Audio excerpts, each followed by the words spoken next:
వెంకట్ గారు, మీరు ఎమ్మెల్సీగా గెలిచారు. ఇప్పుడు ఒక విద్యార్థి నాయకుడిగా గెలవబోతున్నారు. అదే అదే గెలిచినట్టే, ఇంకా అందులో డౌట్ లేదు. కానీ ఇప్పుడు మీ బాధ్యత పెరిగింది. ఇందాక మీరు కూడా అన్నారు, ఒక విద్యార్థి దశ నుండి వచ్చాను కాబట్టి ఇప్పుడు విద్యార్థుల సమస్యల మీద గట్టిగా గడమిప్పాల్సింది నేనే పెద్దల సభలో. సో నిజంగానే మరి విద్యార్థి లోకాన్నంతా కూడా మీ వైపు తిప్పుకునే ప్రయత్నం చేస్తున్నారా?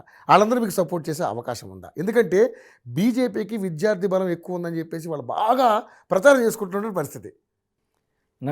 మీరు అనేక సందర్భాల్లో మీరు కూడా చూసుంటారు. ఓకే, కొంతమంది కట్టర్ ఆర్ఎస్ఎస్ హిందూ బ్యాక్గ్రౌండ్లో ఉన్నోళ్ళు కూడా బల్మూరి వెంకట్ అనే వ్యక్తి వచ్చేసరికి వీడు మనోడు రాబోయే మన కోసం వచ్చినోడు, వీని పక్షాన్ని మనం నిలబడాలని చెప్పి నా దగ్గరకు వస్తారు.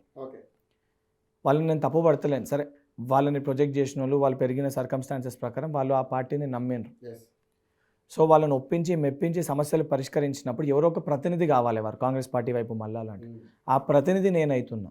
అది 100% రేపొద్దున ప్రతి యూనివర్సిటీ నేను వెళ్తాను, ఏమేమి అవసరం ఉన్నాయి పిల్లలతో మీటింగ్స్ చేస్తాను, ప్రతి సీఎం గారితో మాట్లాడతాను. ముందు సీఎం గారితో మాట్లాడి వారితో పర్మిషన్ తీసుకొని ఇది నేను చేద్దాం అనుకుంటున్నా, మీరు నాకు పర్మిషన్ ఇస్తే నేను ఏమేమి ఉన్నాయో నేను ఇట్లా అడ్రస్ చేద్దాం అనుకుంటున్నాను అని చెప్పి వారితో పర్మిషన్ తీసుకొని, ఎందుకనంటే బాధ్యత నాకు స్థానం వారు ఇచ్చినప్పుడు నాకు వారు ఏం వర్క్ అలొకేట్ చేస్తారో నేను ఇది చేయాలనుకుంటున్నాను, వారి దగ్గర కూడా ఒక ఒపీనియన్ తీసుకొని 100% వాళ్ళందరి దగ్గరకు నేను వెళ్తాను.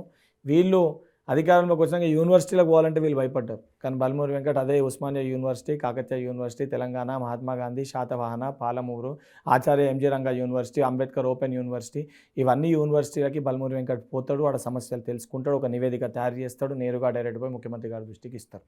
పిల్లలను కల్పించేది ఉన్న సమయం తీసుకొని డైరెక్ట్ ఆ విద్యార్థులని వాళ్ళతోటి కల్పిస్తా. ఎవరన్నా మా గురించి గిర్నా చేసి నాకు జస్ట్ ఆడ ధర్నా చేస్తున్న అవగాహన ఉంటే కూడా డైరెక్ట్ బండి వేసుకుంటే, లేకపోతే మీసొంటి వ్యక్తులు ఫోన్ చేసి అన్న ఈ సమస్య ఉంది ఇక్కడికి రానంటే అందుబాటులో ఉంటే ఎంత సమయం పడితే డైరెక్ట్ అక్కడికి వస్తా, మీ ముందే మంత్రికి ఫోన్ చేస్తా, అన్న వస్తా అన్న ఈ సమస్య ఉందంట, మిమ్మల్ని బండ్లు ఎక్కించుకుంటే అవసరమైతే మీ కెమెరాను కూడా నాతో పాటు పెట్టుకోపోయి తీసుకో, ఇమీడియట్గా సమస్యను అడ్రస్ చేయించే ప్రయత్నం చేస్తా. పరిష్కారం అవుతుందంటే అప్పటికప్పుడు పరిష్కరిస్తా. ఇది మేము చేయగలుగుతాం, ఇది నేను చేసి తీరుతా. సో గ్రేట్, నిజంగానే. ఓకే, నేను మీ ఆశయాలన్నీ కూడా నెరవేరాలి. ముఖ్యంగా ఒక చిన్న వయస్సు కలిగినటువంటి మీరు మంచి ఒక స్టేజ్కి వెళ్ళారు కాబట్టి సొంత లాభం కొంత మానుకుని మీరు ప్రజలకి అలాగే విద్యార్థి లోకానికి కావచ్చు ఎమ్మెల్సీగా మీకు ఇచ్చినటువంటి బాధ్యతను సమగ్రంగా నిర్వర్తించాలని, కాంగ్రెస్ పార్టీ యొక్క ఔన్నత్యాన్ని ఇంకా పెంచాలని మనస్ఫూర్తిగా కోరుకుంటున్నాను. Thank you so much Balmuri Venkat గారు. కంగ్రాచులేషన్స్ మళ్ళీ మీకు మరోసారి. సో అదండి, బల్మూరి వెంకట్ గారు ఒక విద్యార్థి దశ నాయకుడి నుంచి ఇప్పుడు ఈ స్టేజ్కి వచ్చిన పరిస్థితి అంతా కూడా మనం చూసాం.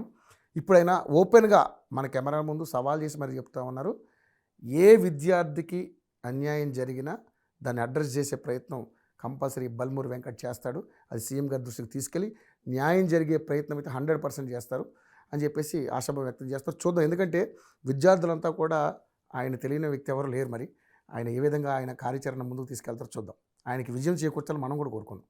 Thank you sir, thank you so much. Thank you అన్న.